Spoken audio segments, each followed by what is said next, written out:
Isinauli ng isang residente ang isang plate ng bulletproof vest na napulot nila sa mismong Maisan kung saan naganap ang engkwentro sa Mamasapano. Kinumpirma naman ng pulisya na pagmamayari nga ito ng isa sa mga nasawing staff trooper. May news to go si Cedric Castillo.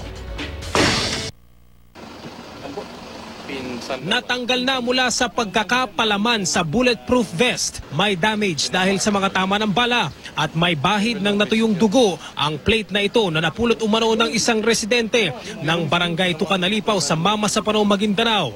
Sa Maisan daw natagpuan ang plate, ang mismong lugar kung saan nakabakbakan ng PNP SAF ang ilang armadong grupo. Talagang malaking ginamit ito na baril. Normal light yan, hindi makatagos kaya dito 50 caliber. Yun ang sabi nila eh. Yun ang sabi nila. Ito, kita rin yung damage. Kasi kung maliit ako, hindi ganyan kalaki yung damage, di ba? Component daw ng isang level 4 bulletproof vest ang plate na standard issue sa mga miyembro ng Special Action Force ng PNP.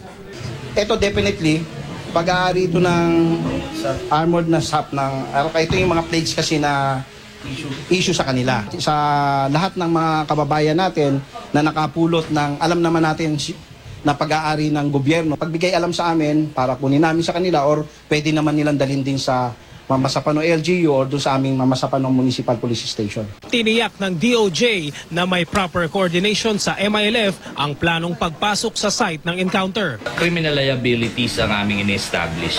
We're going to establish identities of suspects, the manner of kung paano na commit yung crime. Mula rito sa Maguindanao, Cedric Castillo, GMA News.